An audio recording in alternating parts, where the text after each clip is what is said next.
was arrested and charged with 2 counts of first-degree murder in the fatal shooting of 2 Israeli embassy employees in Washington. DC Rodriguez, who claimed responsibility for the killings, told police he acted for Palestine and was heard chanting "Free Palestine" after his arrest. Federal prosecutors have described the case as death penalty eligible, condemning the attack as an act of anti-Semitism. Interim U.S. Attorney Jenny Pirro addressed the severity of the case as she stated that her office is investigating the shooting as a hate crime and a crime of terrorism in a news briefing. Let's listen into what she said.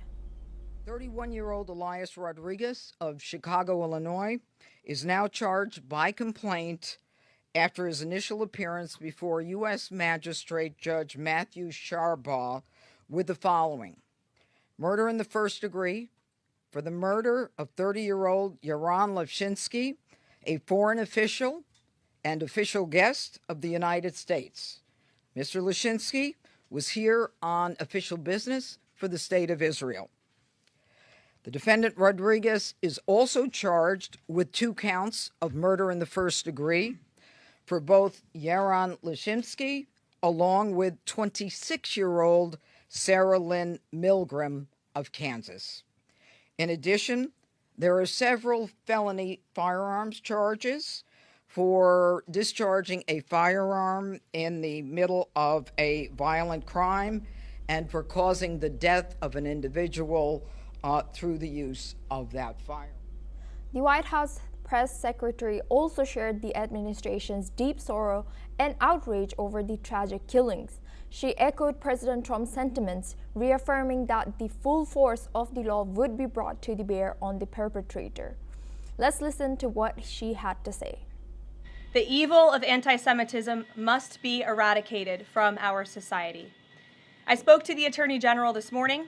The Department of Justice will be prosecuting the perpetrator responsible for this to the fullest extent of the law.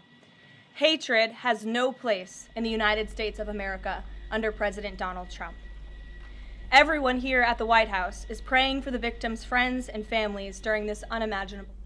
Prime Minister Mark Carney expressed being devastated and appalled by the tragic killing of 2 Israeli diplomats in Washington. Meanwhile, Qatar, a key mediator in the Israel-Hamas conflict, has also condemned the attack. In a statement, the Qatari Foreign Ministry denounced the shooting outside the Jewish Museum.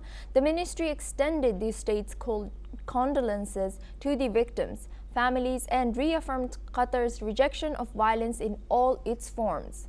Israeli Prime Minister Benjamin Netanyahu has strongly condemned the horrific killing. Netanyahu also took the opportunity to thank President Trump for his unwavering support of Israel in the wake of this tragedy.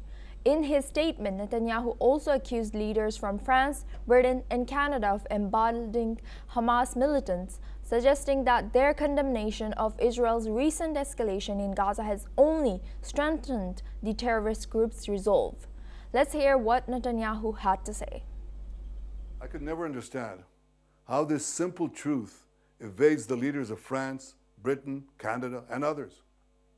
They're now proposing to establish a Palestinian state and reward these murderers with the ultimate prize. Well, for 18 years, we had a de facto Palestinian state. It's called Gaza. And what did we get? Peace? No. We got the most savage slaughter of Jews since the Holocaust. Hello, we have Jim Rice, Professor of International Law, joining us from Vigan, Philippines. Professor, who is Elias Rodriguez and what charges has he been filed with? Thanks for having me on. Not much is known about this person. I do not wish to say his name on the air in order to try to allow him to get notoriety, which is what he obviously craves. This is a despicable crime, and this individual will be, no doubt, charged with and tried, and if he's found guilty, he will be sentenced.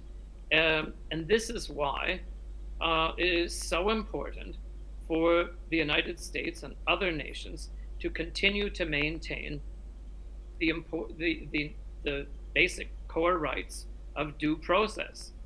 In our country, in the United States, we cannot just simply arrest someone and throw him into jail.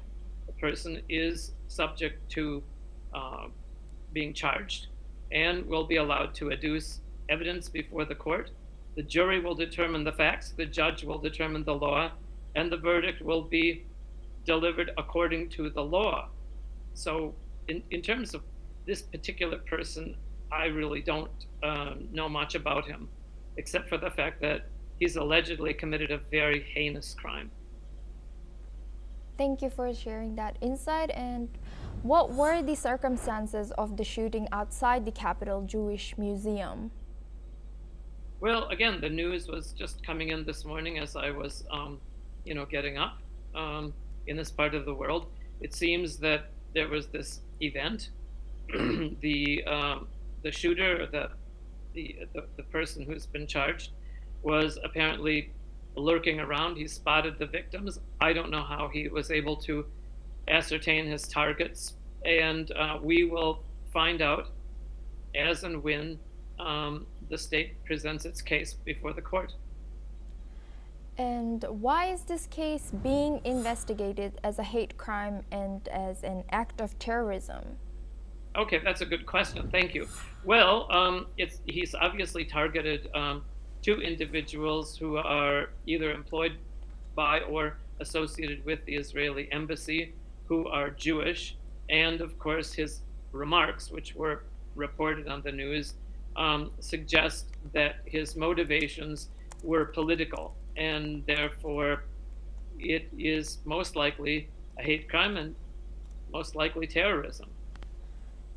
And how have the victims been identified, and what impact has this incident had on the community? I don't know. I can't say. I can only imagine that this will be devastating for the Israeli diplomatic staff in Washington, D.C., and it will have a shocking and traumatic effect on the wider Jewish community. Thank you, Professor, for joining us.